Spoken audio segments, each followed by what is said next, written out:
एका अशा राज्यात जिथे राजकारण हे रक्ताच्या नात्यापेक्षाही जास्त गुंतागुंतीचं झालंय, तिथे पुन्हा एकदा वावड्या उठल्या आहेत. पुन्हा एकदा रिसॉर्टची चर्चा सुरू झाली आहे. पुन्हा एकदा काही आमदार नॉट रिचेबल होणार अशा बातम्या धडकत आहेत. या सगळ्या गडबडीला नाव दिले ऑपरेशन टायगर 3. नमस्कार, मी सुनील आणि तुम्ही पाहताय या बोलूया. आज ज्या विषयावर आपण बोलतोय तो गेल्या काही दिवसांपासून महाराष्ट्राच्या राजकीय वातावरणात धुरळा उडवते. ठाकरे गटाचे 14 आमदार नाराज आहेत. ते संपर्क सोडून गायब होणार आहेत.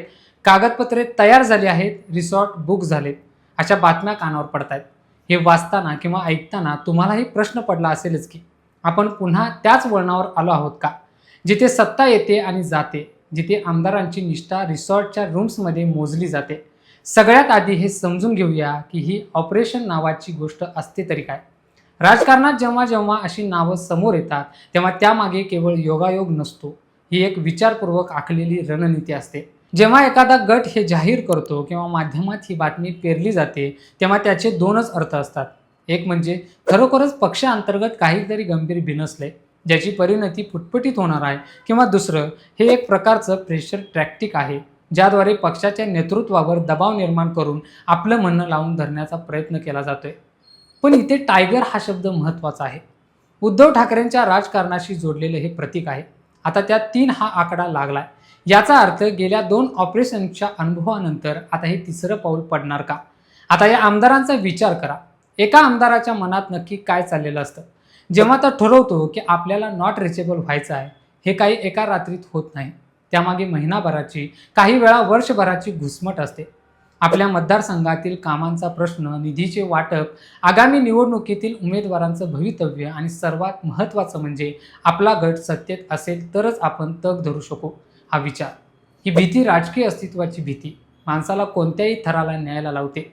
रिसॉर्ट संस्कृतीबद्दल तर आता बोलायलाही नको, पण तरीही रिसॉर्टच का? कारण शहरातल्या गोंधळापासून दूर, जिथे फोनचे नेटवर्क कमी आणि सेटिंगचे नेटवर्क जास्त असेल अशी जागा शोधणे गरजेचं असतं. ही रिसॉर्ट्स केवळ राहण्याची ठिकाणं राहिलेली नाहीत, ती राजकीय बार्गेनिंगची टेबलं बनली आहेत. तिथे बसून ठरतं कोणाला मंत्रिपद मिळणार, कोणाला खाती मिळणार आणि कोणाची फिक्सिंग होणार. पण मला सांगा, आपण जेव्हा हे सगळं पाहतो तेव्हा आपल्याला काय वाटतं?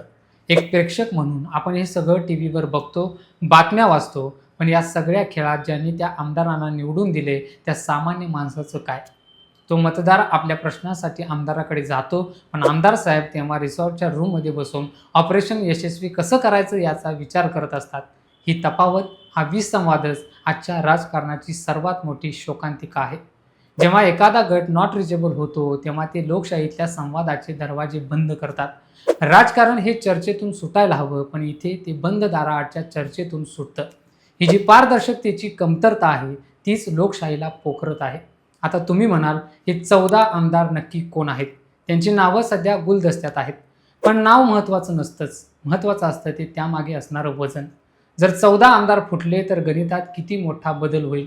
सत्तेत असणाऱ्यांना याचा किती फटका बसेल आणि विरोधात असणाऱ्यांना किती बळ मिळेल. हे समीकरण मांडतानाच अनेक गोष्टी बदलत असतात. राजकारणात काळाचा मुद्दा मोठा असतो. मुहूर्त ठरलाय म्हणतात, म्हणजे सगळं काही स्क्रिप्टेड आहे का? जणू काही एखाद्या सिनेमाचं शूटिंग सुरू आहे.